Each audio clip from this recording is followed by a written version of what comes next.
तो 1892 के बाद जो कॉन्स्टिट्यूशनल डेवलपमेंट में है ये है 1909 का भारत सरकार अधिनियम, गवर्नमेंट ऑफ इंडिया एक्ट 1909। इसी को मॉर्ले मिंटो रिफॉर्म्स कहा जाता है। Morley secretary of state for India थे, भारत सचिव थे, और मिंटो गवर्नर जनरल थे, गवर्नर जनरल कम वाइसराय थे।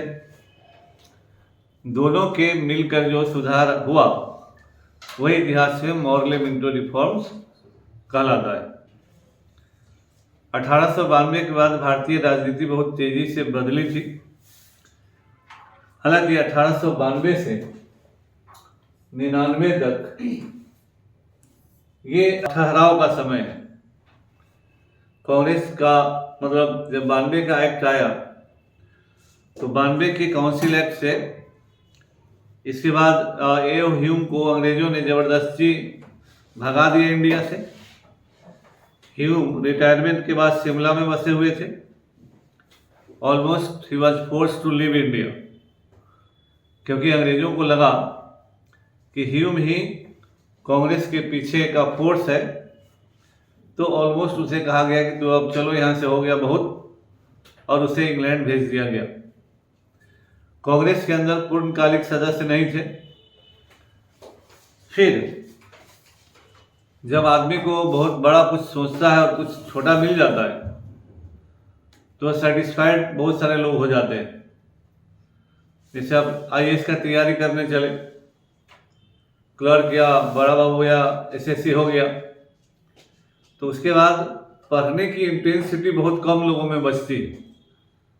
नौकरी किए, अब पॉकेट में कुछ पैसा आ गया, पढ़ना है, मेहनत से थोड़ा सोइए लेते हैं, थोड़ा घूम, अब पॉकेट में पैसा है, अब किसी से मांगना नहीं है, तो मोस्ट ऑफ द पर्सन जो होते हैं रिलैक्स हो जाते हैं और रास्ता वहीं पर बंद हो जाता है। तो आपके अंदर एक सेटिस्फैक्शन आ जाता है कि चलो कुछ मिल तो रहा है। इसी तरह से 1892 के एक्ट ने कांग्रेस के लोगों में एक लापरवाही लाया, रिलैक्स हो गए लोग, और सबको लग रहा था कि 1892 में जो भी परिवर्तन हुआ है यह कांग्रेस के कारण ही हुआ है। तो जब भी इस तरह का एहसास होता है कि कुछ तो हो गया, तो आपके अंदर वह तेजी, वह अलर्टनेस नहीं रह जाता है। इसीलिए इस पीरियड में कांग्रेस लगभग सोने लगी, ऊँघियाने लगी, सोने लगी, और इसके अधिवेशनों में शामिल होने वाले लोगों की संख्या लगातार फिर घट गई।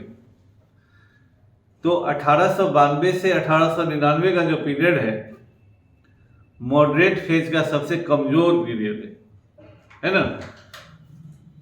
तो इसीलिए इस समय बहुत कुछ नहीं हुआ। लेकिन कभी कभी क्या होता है इतिहास में कि जब आप कुछ नहीं करना चाहें तो बहुत कुछ हो जाता है, और जब बहुत कुछ करना चाहे तो कुछ नहीं होता है ना। ये जीवन में भी होता है, इतिहास में भी होता है। इसी समय संयोगवश लॉर्ड कर्जन भारत का गवर्नर जनरल वाइसराय बनकर आता है। जिस तरह से आप लोग प्रीलिम्स में सबका तैयारी करते रहते हैं इंटरव्यू तक का, कर्जन भारत के गवर्नर जनरल बनने की तैयारी कर रहा था,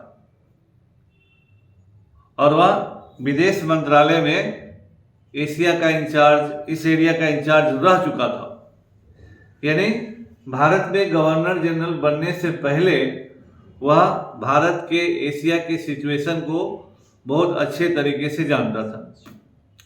बहुत ज्ञानी आदमी था और बहुत ही कॉन्फिडेंट आदमी था। वो जब भारत चला तो किसी की कृपा से नहीं चला, वो अपनी शर्तों पर भारत आया। लॉर्ड कर्जन कह कर आया था कि मेरे द्वारा लिए गए निर्णय में सेक्रेटरी ऑफ स्टेट भी बदलाव नहीं कर सकता है ना। तब भेजोगे तो भेजो, नहीं तो मत भेजो। लोगों की इसकी योग्यता पर बहुत भारी विश्वास था। बोला कि ना भाई, जाओ जाओ, तुम्हारे सब शर्त हम लोग मानते। भारत आने के बाद इसका फेमस स्टेटमेंट हुआ कि मृत प्राय कांग्रेस को एक धक्का देकर उसे कब्र में पहुंचा देना है। यानी इस समय जो ऑलमोस्ट डेड कांग्रेस थी वो भी उसको बर्दाश्त नहीं था। यानी अंग्रेजों को यह बर्दाश्त ही नहीं था कि कोई उनकी आलोचना करे। और इस पीरियड में drain of wealth theory already Congress ने कलकत्ता अधिवेशन में एक्सेप्ट कर लिया। लेकिन कर्जन की दिली इच्छा थी कि उसको बर्बाद कर देना है। देखिए फिर इतिहास है, इसीलिए इतिहास जीवन में शिक्षा भी देता है। जब कर्जन ने चाहा कि कांग्रेस को हम बर्बाद कर दें तो कांग्रेस सबसे शक्तिशाली फोर्स के रूप में उभर गई। और जब कोई कुछ नहीं किया तो कांग्रेस ने अपने पैर पर अपने कुल्हाड़ी मारा 1907 में सूरत स्प्लिट में।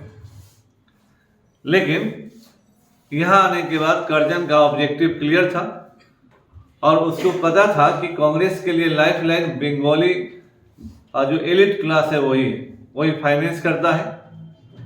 बहुत सारे लीडर्स वहाँ के हैं। तो उस जमाने में मेनली बॉम्बे और कलकत्ता ही दो जगह कांग्रेस के लिए लाइफ लाइन था। मद्रास था लेकिन उतना नहीं जितना कलकत्ता और बॉम्बे था। तो उस समय राजधानी अंग्रेजों की कलकत्ता थी और बिहार, बंगाल, उड़ीसा, झारखंड और बांग्लादेश 4 राज्य और एक देश का केंद्र भी कलकत्ता था। राजधानी होने के नाते उसका economic activity, political activity, social हर चीज में क्लाइमेक्स था। कोर्ट वहीं पर है तो सब लोगों को वहीं जाना है, सचिवालय वहीं है तो सब लोगों को वहीं जाना है। इसलिए कलकत्ता की इकोनॉमी बहुत ही स्ट्रांग थी और उस अंग्रेजों का मानना था कि वही इकोनॉमी कांग्रेस को फाइनेंस करती है। यह कांग्रेस का आधार वही कलकत्ता है। तो इसीलिए लोग कहते हैं कि हाँ, ऊपर किसी को तंग करने से अच्छा उसका जड़े काट दो, प्रत्यक्ष लड़ाई करने से अच्छा है कि उसको सूट पॉइजन दे दो। तो अंग्रेजों ने, कर्जन ने यही प्लानिंग किया कि बंगाल का विभाजन कर दें। हालांकि बंगाल के विभाजन का कार्य योजना बनाने वाला कर्जन पहला आदमी नहीं था। उससे पहले अभी हम लोगों ने देखा कि 1853 के चार्टर एक्ट में बंगाल के लिए अलग से गवर्नर का प्रोविजन हुआ। फिर आगरा वाला इलाका कटा, पहले वो भी सब इसी में था। और पहले से ही बंगाल के विभाजन का प्रपोजल गवर्नर जनरल के काउंसिल मतलब ऑफिस में पेंडिंग था।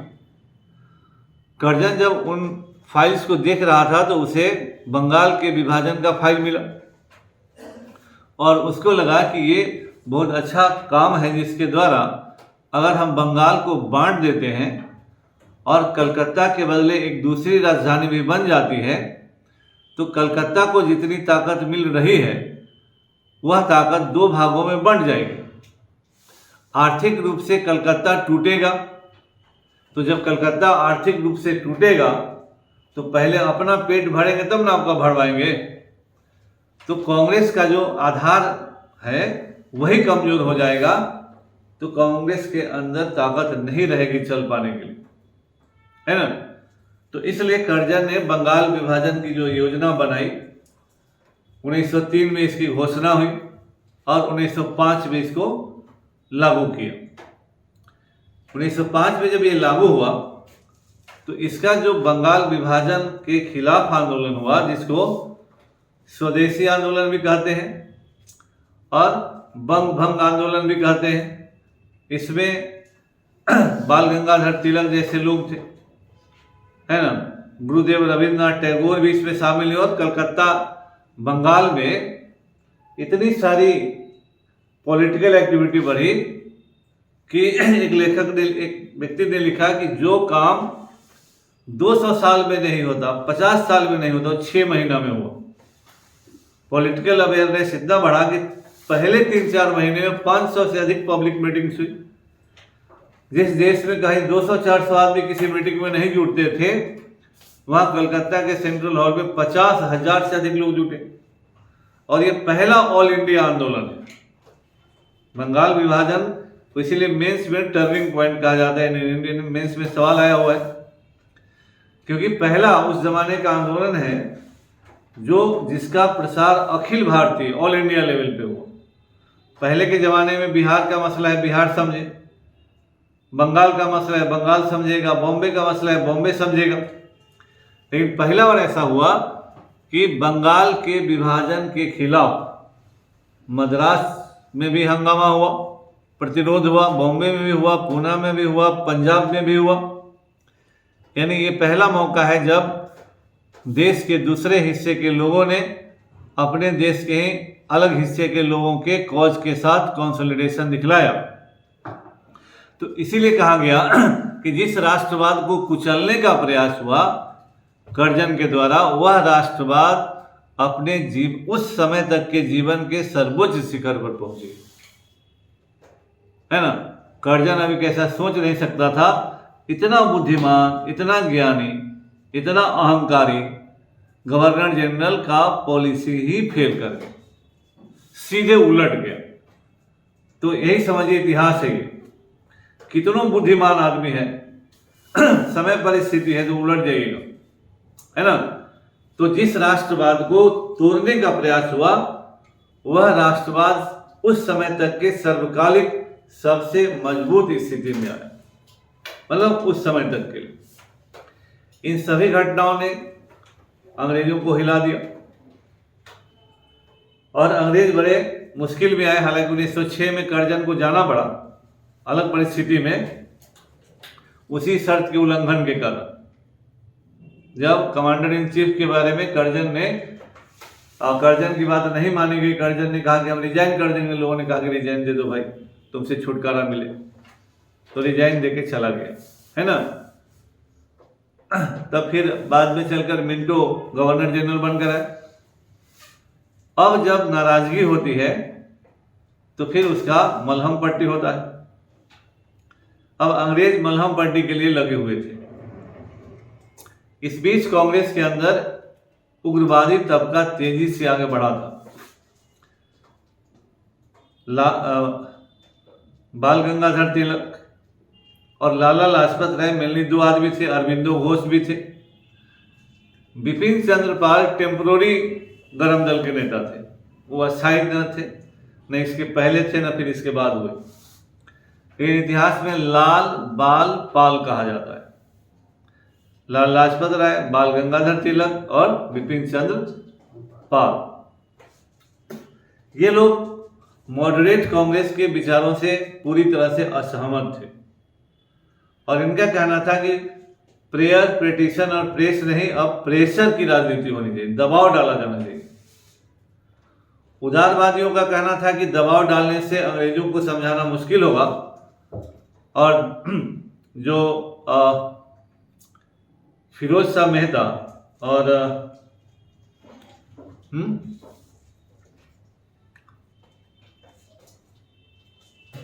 तो जो बम्बई ग्रुप था वो जो मॉडरेट ग्रुप था वो इन लोगों की बात सुनने के लिए तैयार नहीं था। उन लोग रानाडे और फिरोज शाह मेहता ये तिलक के बहुत बड़े विरोधी लोग थे। तिलक पूना के थे और वो लोग बम्बई के थे, तो जैसे होता है पूना बम्बई का उधर राइवलरी अपना ही था। तो उदारवादी लोग कह रहे थे कि अंग्रेजों से लड़ना संभव नहीं है, 5 मिनट में तुम लोग को खत्म कर देंगे, है ना। लेकिन ये लोग कह रहे थे कि कुछ भी नहीं, हम लोग अपने दबाव की राजनीति चलेंगे। खैर, इसी मुद्दे पर विवाद होते हुए 1907 में सूरत स्प्लिट हो गया, है ना। कांग्रेस 2 भागों में बढ़ गई। तिलक और रानाडे हालांकि वैसा नहीं चाहते थे, लेकिन जो चेला लोग था, कभी कभी नेता जो है चेला के फेरे में बर्बाद होते हैं, वही बात यहाँ भी हुआ। तो जो कांग्रेस को अंग्रेज बर्बाद करना चाहते थे वह कांग्रेस 1905 में स्ट्रॉन्गेस्ट कांग्रेस के रूप में डेवलप हुई और 1907 में कांग्रेस ने अपने पैर पर खुद ही कुल्हाड़ी मार लिया कि जब पार्टी में विभाजन हुआ तो स्वाभाविक है उग्रवादी लड़ने वाले लोग थे, आक्रामक लोग थे और उदारवादी उनके ढाल थे। इसलिए होता है कि हम मारेंगे मारेंगे, 2 आदमी बचा रहा है आपको, किधर मारपीट बंद करो। तो सामने वाले को लग रहा है कि इसके पास भी मार करने वाला आदमी है, इसलिए अगर हम मार करेंगे तो मार कर लेगा, है ना। आर्म न्यूट्रलिटी का बात था, कोल्ड वार सिचुएशन था। लेकिन इस पीरियड में न उदारवादी, चूंकि भारत का राजनीतिक नेतृत्व अभी मैच्योर नहीं हुआ था, इन लोगों को ओवरऑल नहीं समझ में आ रहा था कि स्प्लिट से इन लोगों का स्प्लिट नहीं हुआ तो नेशनल स्प्लिट होगा और राष्ट्र और राष्ट्रीयता को हानि होगी। उस पीरियड में वो मैच्योरिटी नहीं थी। इसी तरह का हालत 1923 में होगा तो ये लोग बच जाएंगे, स्प्लिट नहीं करेंगे स्वराजी और गांधीवादी। इसी तरह का हालत 1934 में होगा तो भी संभल जाएंगे, लेकिन 1907 में नहीं संभल पाए। तो 1907 में आ बैल मुझे मार का कहावत चरितार्थ किया, कांग्रेस स्प्लिट कर गई, जिसको सूरत स्प्लिट कहा जाता है। तो यहां पर क्या हुआ कि अंग्रेजों को बहुत आनंद आया, बिना कहे उनका ऑब्जेक्टिव पूरा हो गया। सूरत स्प्लिट में अंग्रेजों की कोई भूमिका नहीं थी, लेकिन उस पीरियड में अंग्रेजों के बीच का जो कॉरेस्पॉन्डेंस है बहुत ही इंटरेस्टिंग है। कांग्रेस की हर घटना पर नजर रखे हुए थे, उनको लग रहा था कि अब स्प्लिट करेगा और कांग्रेस खत्म, और जो बचा खुचा चीज है उसको हमको खत्म कर देना है। तो जब कांग्रेस स्प्लिट कर गई तो जरूर है कि उदारवादी लोग they were not keeping in touch with the changing times, जो समय बदल रहा था उसके साथ उदारवादी नहीं चल रहे थे। दूसरी ओर उग्रवादी भी उदारवादियों के महत्व को नहीं समझ रहे थे। दोनों ने आपस में लड़कर राष्ट्रीय आंदोलन को कमजोर कर दिया। तो अंग्रेजों ने सोचा कि अब यही मौका है कि इन लोगों को हम अस्थायी फिनिश कर दें। उग्रवादी नेता तिलक और लाला लाजपत राय, तिलक को जेल भेज दिया गया 1908 में, लाला लाजपत राय को राज्य निकाला, देश निकाला दिया गया, और इन लोगों ने सोचा कि अब मुसलमान और उदारवादियों को भी लॉलीपॉप दे ही दिया जाए। तो उग्रवादी सीन से गायब हो गए और लॉलीपॉप दे दिया जाए कि बच्चों की तरह लॉलीपॉप मुंह में लेके ये घरे जाके सूझ जाए। In that very background this is the government of India act 1909। ये इसका बेसिक उद्देश्य था कि अंग्रेजों के खिलाफ उठ रहे हर आवाज को बंद कर देना, है ना। तो किस तरह से फिजिकल लड़ाई कीजिए और किस तरह से बौद्धिक लड़ाई। अंग्रेज बौद्धिक मार मारते थे जिससे निकलना आसान नहीं होता था। आप जानते हुए बर्बाद होते हुए भी नहीं समझिए कि हम कोई बर्बाद कर रहा है।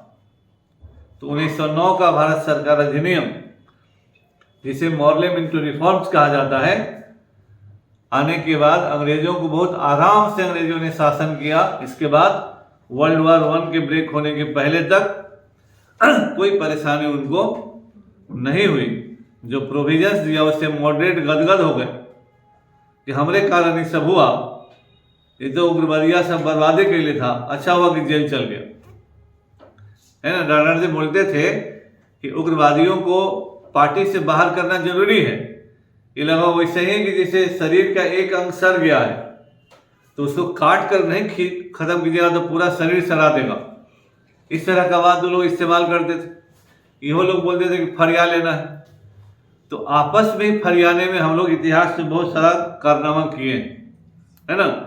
यहाँ पर भी यही कारनामा 1907 में हुआ और रही सही कसर 1909 के भारत सरकार अधिनियम ने पूरा कर दिया।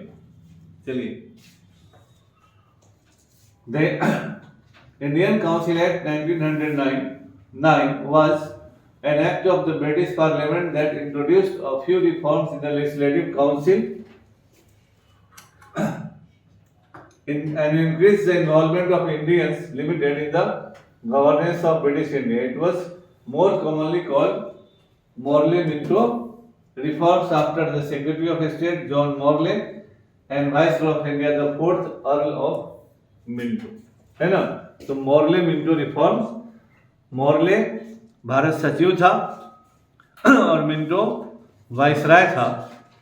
इन दोनों ने मिलकर भारत में संवैधानिक सुधारों का जो व्यवस्था किया उसे मॉर्ले मिंटो सुधार अधिनियम कहा जाता है।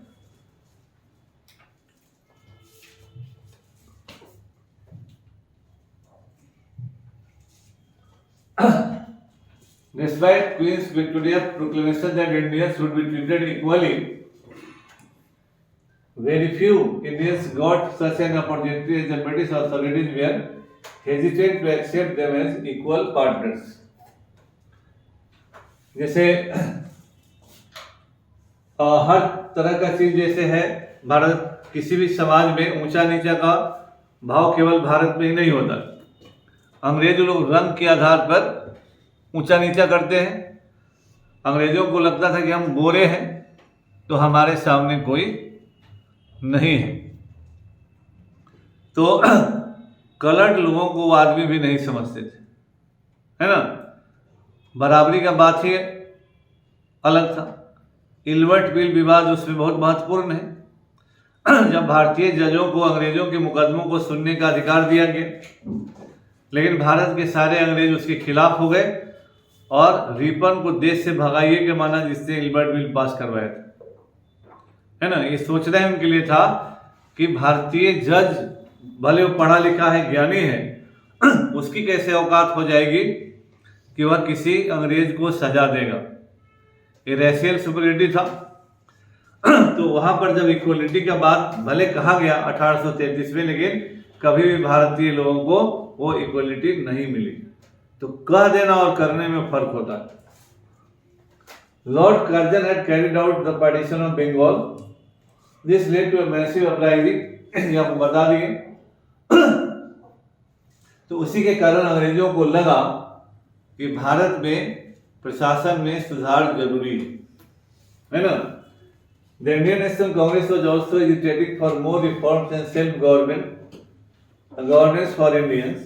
The earlier Congress leaders were moderates, but now extremist leaders were on the rise who believed in more aggressive methods.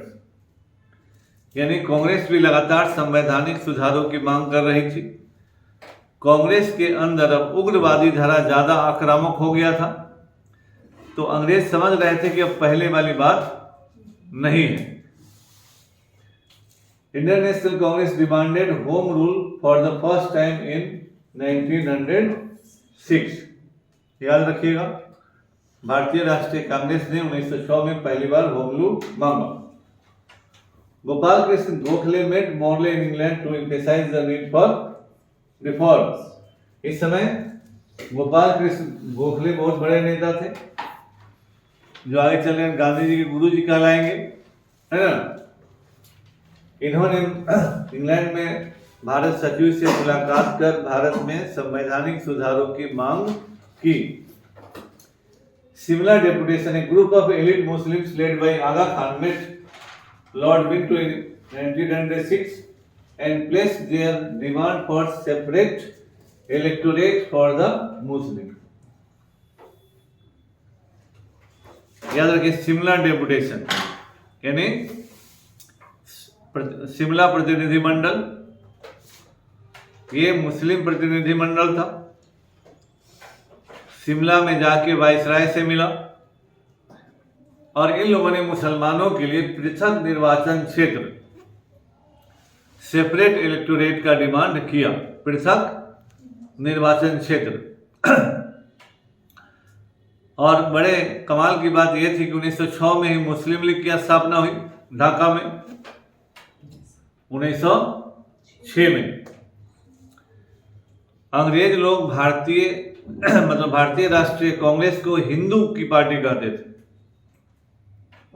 और मुसलमानों से कहते थे कि कांग्रेस में भाग लेना आपके फायदे में नहीं है। फिर भी बहुत सारे मुसलमान कांग्रेस में जा रहे थे। ऐसे में उन लोगों ने सोच समझकर मुस्लिम जमींदारों के साथ मिलकर मुस्लिम लीग की स्थापना 1906 में करवा दी, ताकि कांग्रेस में जा रहे मुसलमानों को कहा जाए कि उधर क्यों जा रहे हो, तुम्हारी अपनी पार्टी है मुस्लिम लीग, तो इसकी बैठकों में भाग लो। है ना। तो डिवाइड एंड रूल पॉलिसी जो 1857 के बाद अंग्रेज चल रहे थे, विशेषकर हिंदू और मुसलमानों के संदर्भ में, 1857 के पहले अंग्रेज एंटी मुसलमान थे और प्रो हिंदू थे, लेकिन 1857 के बाद अंग्रेज प्रो मुसलमान हुए और एंटी हिंदू हुए, क्योंकि 1857 में जिन हिंदुओं को उन्होंने प्रमोट किया था, बंगाल आर्मी में जो सबसे ज़्यादा हिंदू थे बिहार और यूपी के, उन्हीं लोगों ने विद्रोह किया था 1857 का। तो अंग्रेजों ने अब धीरे धीरे मुसलमानों को अपने पक्ष में किया और हिंदू लोगों को साइड किया। इसी क्रम में जब कांग्रेस की स्थापना हुई तो उस समय भी अंग्रेजों ने प्रमुख मुसलमानों को कहा कि वो अपने लोगों से कहें कि कांग्रेस की बैठकों में शामिल न हो, और इसी दबाव में कांग्रेस को अपने दूसरे ही अधिवेशन में सर बदरुद्दीन तैयब जी को कांग्रेस का प्रेसिडेंट बनाना पड़ा, क्योंकि उस समय अंग्रेज कांग्रेस को मुसलमानों की हिंदुओं की पार्टी कह रहे थे, है ना। तो खैर उसी समय से ये मामला चला। अभी जैसा मैंने कहा कि अंग्रेजों का उद्देश्य था कि भारत में उनके खिलाफ बढ़ रहे प्रतिरोध को समाप्त कर देना। तो मुसलमानों को, वो भी हिंदुओं को भी और मुसलमानों को भी लॉलीपॉप देना था। तो मुसलमानों के लिए सेपरेट इलेक्टोरेट का डिमांड बनाया गया। मजे की बात यह है कि जिस चिट्ठी को लेकर यह प्रतिनिधिमंडल गवर्नर जनरल वाइसराय के पास गया, कहा कि हम दे रहे हैं, उस चिट्ठी को अंग्रेजों ने बनाया था इनके लिए कि क्या क्या डिमांड करना है वही लिखे। अंग्रेजी ड्राफ्ट तैयार किया, इनको बोले जाके तू लोग दे आओ, तब ना हम लोग बोले कि हाँ प्रतिनिधिमंडल आया था, हम उस पर विचार कर रहे। कितने अंग्रेज बुद्धिमान थे कि अपने कह रहे हैं कि हम बोलेंगे तो ठीक नहीं है, लेकिन तू लोग यह बतिया बोलो। तो पूरा ड्राफ्टिंग अंग्रेजों ने किया ताकि मुसलमानों को हिंदुओं से अलग करे। संवैधानिक रूप से अलग करने का ही प्रोविजन है separate electorate.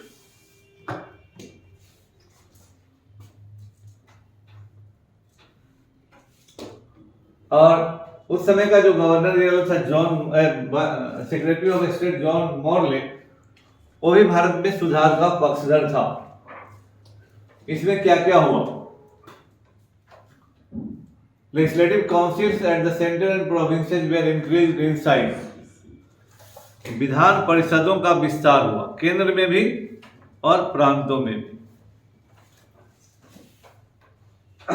Central legislative council में 16 से मेंबर हो गए 60। बंगाल, मद्रास, बॉम्बे और यूनाइटेड प्रोविंस में 50 मेंबर कर दिया गया, और पंजाब, बर्मा और आसाम में 30 मेंबर कर दिया गया। तो और जगह 50, केंद्र में 60। तो ये हुआ ना कि 16 आदमी के बदले सीधे 60 आदमी हुआ, 20 आदमी के बदले सीधे 50 आदमी हुआ। तो अब जब ज्यादा पार्टिसिपेंट होंगे तो कोई भी कहेगा कि भाई अब हम संख्या बढ़ा दी और लोग लाओ, और लोग बातचीत करो, डिस्कशन करो और काम करो। The legislative councils at the center and the provinces were to have 4 categories of member।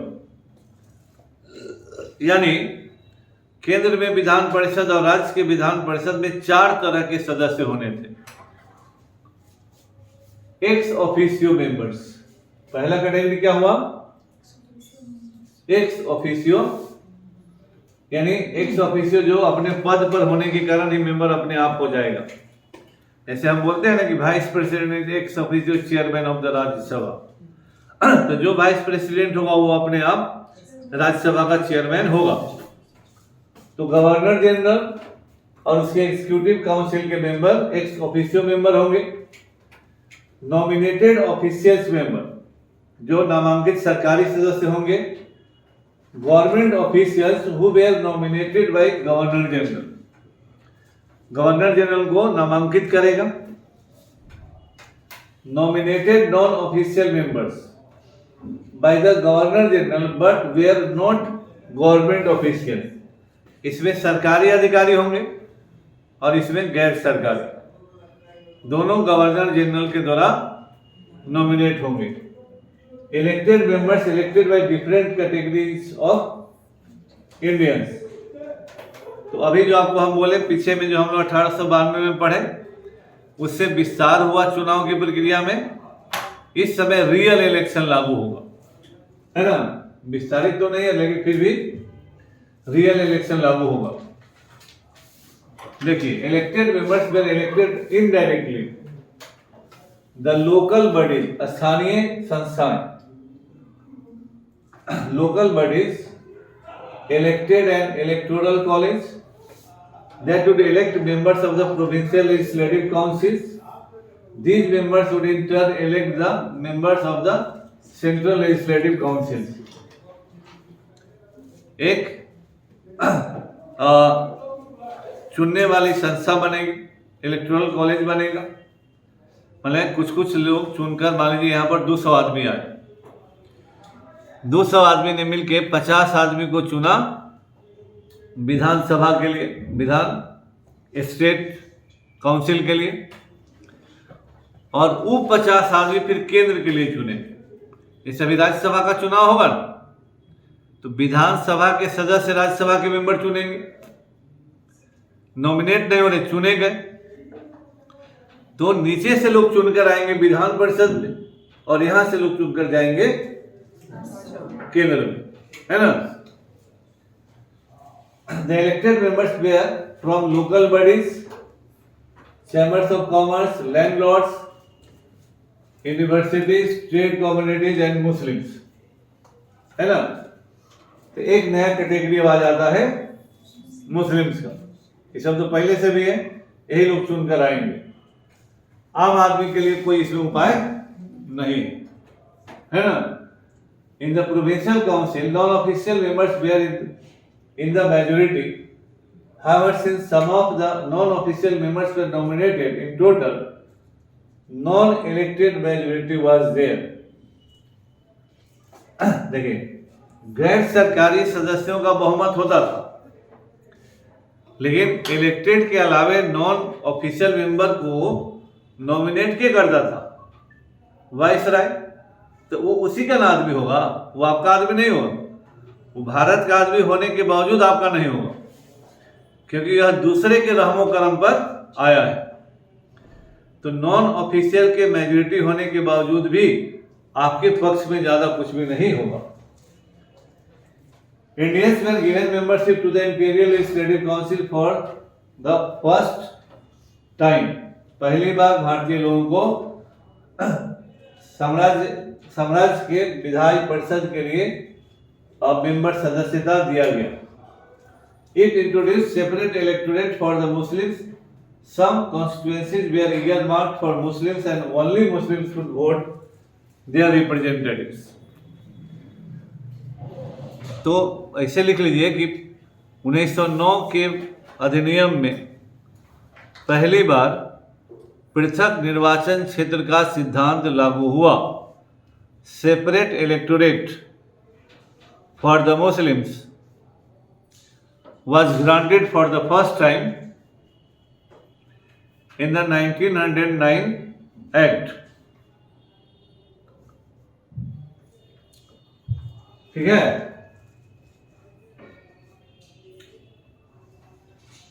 बताए हैं कि सेपरेट इलेक्टोरेट में क्या होगा कि मुसलमान ही मुसलमान को वोट करेंगे.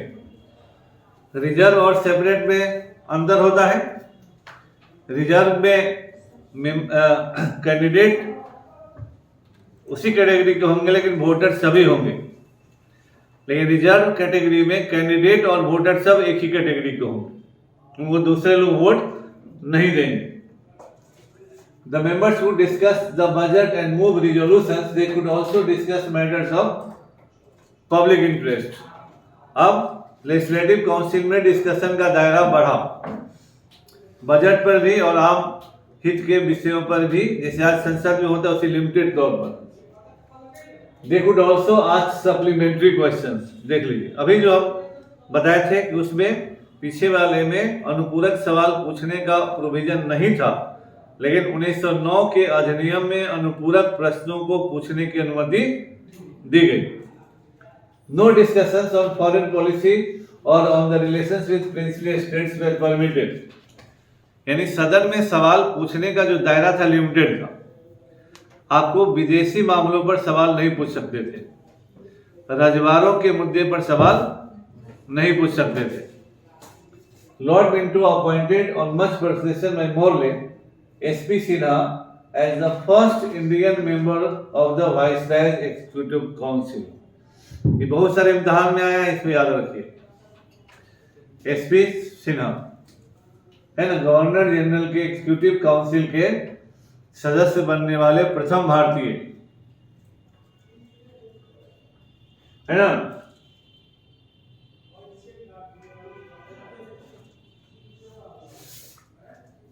इसको याद रखिए एकदम। 2 Indians were nominated to the council of the secretary of state for India. हाँ, भारत सचिव के भी परिषद में 2 भारतीयों को नामांकित किया गया।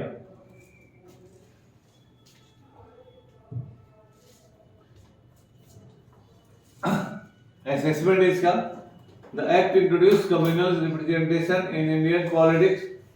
This was intended to stem the growing tide of nationalism in the country by dividing the people into communal lines.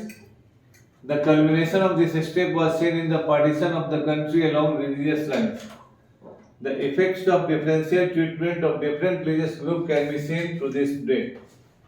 The act did nothing to grant colonial self-government, which was Congress' demand. The act did increase Indian participation in the legislative councils, especially at the provincial levels. इस अधिनियम का जो सबसे negative पक्ष है वह है पृथक निर्वाचन क्षेत्र की शुरुआत, सेपरेट इलेक्टोरेट की शुरुआत इसमें मुसलमानों के लिए दिया गया। तो भारत में सांप्रदायिक राजनीति की प्रत्यक्ष शुरुआत कम्युनल पॉलिटिक्स का, और इसको एक संवैधानिक आधार दिया गया, कानूनी आधार दिया गया, और यही चीज जो है अंत में भारत विभाजन का कारण बना। तो सेपरेट इलेक्टोरेट मुसलमानों को मिल गया तो स्वाभाविक है कि मुसलमानों को लगेगा कि अंग्रेजों ने मेरा भलाई किया, तो कांग्रेस के साथ राष्ट्रीय आंदोलन क्यों करेंगे। तो अंग्रेजों का उद्देश्य किसी की भलाई करना नहीं था, भारत के राष्ट्रीय आंदोलन को कमजोर करना था, मुसलमानों को राष्ट्रीय आंदोलन में जुड़ने से रोकना था। तो मुसलमान लोग फ्लैट हो गए और उदारवादियों ने कहा कि इलेक्शन तो हमारे कारण हुआ, ये उग्रवादी सब बेमतलब का हल्ला कर रहा था। तो उदारवादियों को लगा कि whatever constitutional development has taken place, progress has taken place, it is because of us. उदारवादियों को लगा कि जो कुछ भी हुआ है हम ही किए, तो जब इतना करिए दे तो वो भी चादर तान के सो गए। मुसलमान जिंदाबाद जिंदाबाद करने लगे और एक्सट्रीमिस्ट जेल चले गए। तो अंग्रेजों का विरोध करने वाला कोई बचा नहीं और अंग्रेजों ने आनंद पूर्वक शासन किया, राष्ट्रीय आंदोलन अपने आप धराशायी हो गया, है ना। 1914 में वर्ल्ड वॉर में सिचुएशन बदला, नहीं तो हो सकता है कि अंग्रेज चैन की बंसी बजाते रहते। तो 1909 का अधिनियम जो है भारत में संवैधानिक प्रगति का महत्वपूर्ण है, निगेटिव और पॉजिटिव दोनों ही सेंस में। इसलिए आज की कथा इतनी रहेगी।